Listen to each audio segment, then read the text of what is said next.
Thank you for joining us for this week's episode of Mimaki Master Studio. Today we'll be creating stickers on the Mimaki UCJV300 series printer. For this application, we'll be using Mimaki LUS200 inks on white adhesive-backed vinyl. We'll start by loading the design into our software and arranging the stickers on the artboard. The path created around the outside of the artboard will be converted to a half-cut line, and the paths around the outside of all the stickers will be our contour cut lines. Using Rasterlink tools, it's easy to create cut lines from our paths.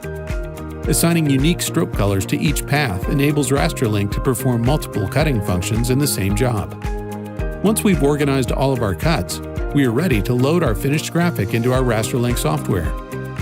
Each unique cut path can be configured separately, and the UCJV can perform all the cut functions automatically. Cut 1 is assigned our half-cut function, and Cut 2 will be our contour cut. Now we can arrange the artwork and choose how many copies to print. The file is ready. With a precise cut, it's easy to peel the stickers off the media. For more information on the UCJV300 series and detailed application guides, visit mimakiusa.com. And be sure to follow us on social media. Join us next time for Mimaki Master Studio.